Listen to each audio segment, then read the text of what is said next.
సావనే సావనే మాట ఎందుకు వచ్చింది? 2 సార్లు ఎందుకు చెప్పాల్సి వచ్చింది సాతాను అమ్మమ్మకి? ఆ మాటతో భయపడుతుంది అమ్మమ్మ. ఏ మాటతో? మీరు ఆ మంచి చెడు చేసే చెట్టు ఫలాలు తిన్నారనుకోండి, ఆ తిన్న రోజులు సరిపోతాం, ఖచ్చితంగా నిశ్చయం చచ్చిపోతాం. దేవుడు చెప్పిన మాట జ్ఞాపకం చేసుకొని అది ఖచ్చితంగా చెబుతుంది. ఇలా ఖచ్చితంగా చెప్పాడమ్మా దేవుడు చెబుతుంటే సాతానుతో సర్పంతో. అందుకు సాతాను పిచ్చిదాన్ని, నీకేం తెలుసు?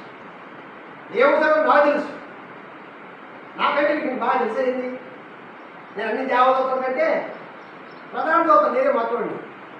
అందరికంటే జ్ఞానం నేనే, అందరికంటే అధికారం నాదే. దేవుని మనసు తెలియదు నాకే, నీకేం తెలుసు? అది సావనే సార్ అని అట్లా ఊరిపోతుంది అన్నమాట.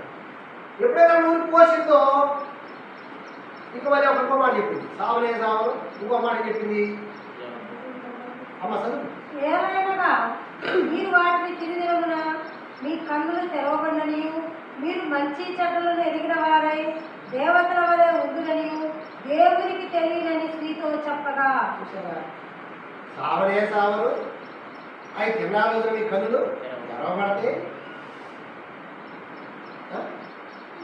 మీరు దేవతలు అవుతారు. దేవునికి తెలియదు అని దేవుడు తెలుసు అమ్మా, ఇట్లా అవుతారు మీ దేవుడు అని దేవుడు తెలుసు. అందుచేత ఆయన తిరుగుతాడు. అది అసలు ఆ మహిళ ఒకసారి పిలుచుకున్నట్టే చెప్పేసాడు. ఓ ఇది అసలు ఎంత రహస్యం చేశాడా దేవుడు, ఇంత మర్మం చేశాడా, ఇంత మరుగు చేశాడా, మమ్మల్ని ఇంత మాయ చేశాడా అన్నట్టుగా పోసాడు ఊరికి పోసి. అప్పుడుదా బాగుంటారు భార్య పట్టుకోవడం పట్టుకోండి ఆ కొడుకు వాళ్ళు బాగా చెప్పుడు మాట ఎప్పుడేసేటారు. ఇక వాళ్ళు రావడమే పడతాడు, ఏం లేదు అమ్మా. ఇంటికి రాగానే ఎప్పుడు మాట లేదు, పలుకు లేదు, మంచి లేదు, చూడదు. ఎయిట్ ఏంద్రా బాబా అంటే ఏం లేదు. ఏ మాటలు పోద్ది, ఏడకు పోద్ది అమ్మగారి తల్లి కనుకున్నా. ఏదమ్మా ఏదంటే ఏం లేదు, నాకు కొట్టాడు ఆడపడలేదు బాగా ఉండేవాడు. అంటే ఇంకేముంది అసలు రహస్యం అక్కడ ఉందన్నమాట. తీయాలా ఆ శరీరం చాలా కష్టం, ఏమని పోలాడు. ఈడేమో ఆ అమ్మాయి మాట నమ్మడం. చూసారా ఎంత భయంకరంగా ఇది ఎన్నుకోవడం వల్ల పడదు చెప్పండి. చూడలేదు మనం ఎంత చనిపోవట్లేదు. పిల్లలు సైతం ఉన్న వాళ్ళు కూడా సైతం చనిపోయిందంట.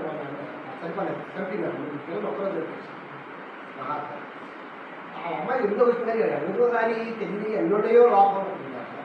కాబట్టి దేవుని మాటని అంత తప్పుగా అర్థం చేసుకొని సాధన చేసుకోవడమే కాకుండా మనుషులకి ఎంత చక్కగా ఊరిపోసేది వాడు దేవుని పిల్లలుగా ఉన్నవాడు. కాబట్టి విశ్వాసకులు నీ జీవితంలో సాతాను ఊరిపోతాడు. జాగ్రత్త. నీ చెవులో పోతాడు, నీ హృదయంలో పోతాడు, నీ బ్రతుకులో పోతాడు, నీ మాటల్లో పోతాడు, నీ ఆలోచనలో పోతాడు. ఇక నీ బ్రతుకంతా సర్వనాశనం చేయడానికి ఇష్టపడతాడు. ఎప్పుడైతే ఆ మాటలు చెప్పాడు సాతాడు, అమ్మమ్మకి మార్పు వచ్చేసి ఓహో ఇక ఏం చూసుకుంటాడు ఇంకెందుకు మరి అని ఒకసారి చూసింది. ఇసుకుపోయాడు లాగేసినాడు, చెప్పు వైపున తిప్పాడు పోక్స్. ఎప్పుడైతే ఈ పోక్స్ ఆమె పెట్టి ఆ పోక్స్ ద్వారా ఆమెను ఆకర్షించాడో ఆ చెట్టు రోజు చూసి చెప్తే కానీ ఇప్పుడు కొత్తగా కనిపిస్తుంది. ఆ చెట్టు కొత్తగా కనిపిస్తుంది, చెట్టుకున్న పడవలు కూడా కొత్తగా కనిపిస్తుంది. ఎలా అనిపిస్తుందంట? ఒకటి స్త్రీ ఆ వృక్షము ఆహారములకు మంచిదియు, స్త్రీ ఆ వృక్షం అంటారు ఆహారం మంచిదియు, కన్నులకు అందమైనదియు, రెండోది కన్నులకు అందమైనదియు, వివేకమిచ్చు రమ్యమైనది, మూడవది వివేకమిచ్చు రమ్యమైనదియు, నయ్యుండుట చూచి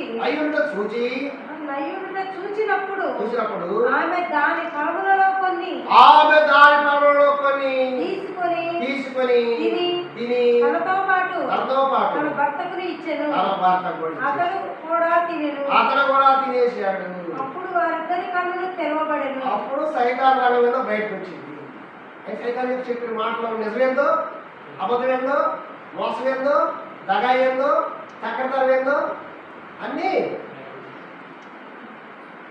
ఇంకేమన్నా లబోదీపండి ఇంకా లబోదీపం చంద్రకాల కాదు కొట్టుకుంటే అన్నట్టు ఇప్పుడు ఏ దాని పరిస్థితి అయిపోయింది. మీరు నిశ్చయంగా వస్తారంటే ఏందో ఆ సాగుని ఇప్పుడు వచ్చారు. ఇప్పుడు అర్థమైంది దేవుడు చెప్పి ఇదా సాతాడు చేసి మోసం ఇదా అర్థమైంది. ఇంకేం చేస్తారు? రేపు సాతాను రాగండి పడవు కదా. ఆగాని సంగతి చెబుతాను. ఏం చెబుతాను సంగతి? ఆడపడి చూసిన ప్రకారం వాడు చక్కగా నవ్వుకుంటాడు. ఎవరు చూసి నవ్వుకుంటున్నాడు?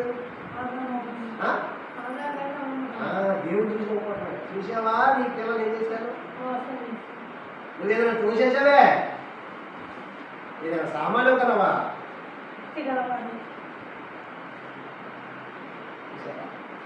అలా ఏడుతున్నారు, వీడియో నవ్వుతున్నారు. ఆ సావటమే నిత్య నరకమనే మరణం.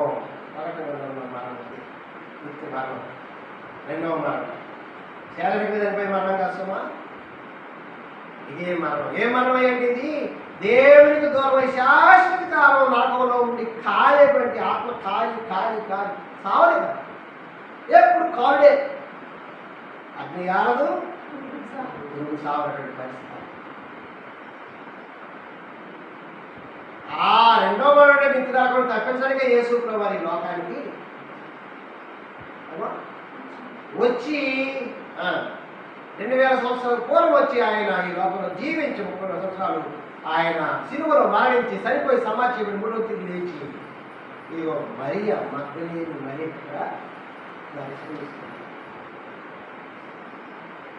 ఆయన చనిపోయి లేకపోతే ఈ ఆదావులాగా అవమలాగా ఉండేది మన పరిస్థితిలో. ఎందుకంటే వాడు చూసుకోవడం మనం, కాబట్టి మనకు అదే పరిస్థితి ఉండేది.